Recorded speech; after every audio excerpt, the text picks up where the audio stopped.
Hello, welcome back. This week I would like to talk about teaching resources. And that was one of the topics that on the survey I did last semester was mentioned as something that people would like to see more of, is resources for classes. And that could be interpreted a lot of different ways, but the way I've interpreted it is that when they wanted to find resource materials, they were looking for some sort of website or something where they could get ideas for what to do in class. And so the resource I'd like to point you to, and I'll link it below, is called the Society of Teaching of Psychology. And the Society of Teaching of Psychology is a professional group that has membership and conferences and such, but they also have an amazing instructor resource page.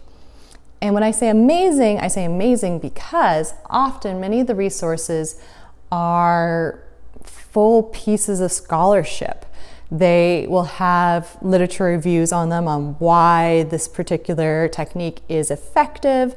They'll give you what the results were when they implemented it in their class using some sort of two-group comparison design typically. And what's great is they actually give you all the background materials for you that you might need in order to carry out the lecture or the preparatory activity. They'll give you the directions for the assignment.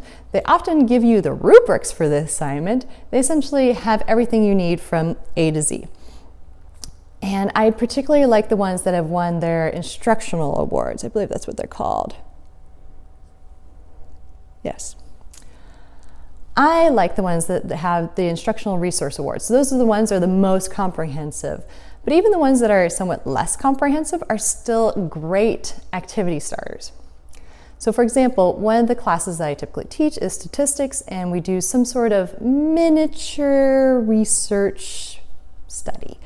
And I obviously have them do the statistical analysis based on that. And I was struggling for a topic, and I really wanted a new one after a couple of years of doing the same one. And I did find a great activity that had to do with donations and how people were influenced to donate. And the students found it to be really interesting. And I got it from the Society of Teaching of Psychology. It wasn't something I came up with, but it was something that somebody else had said had worked well for them. And then I was able to implement it in my own classroom. So I hope that you have some time to go check out this website and see if there's any activities over there that you can use in your classroom to kind of freshen things up and use an evidence-based teaching strategy within your class. Have a good rest of your day. I'll see you next week.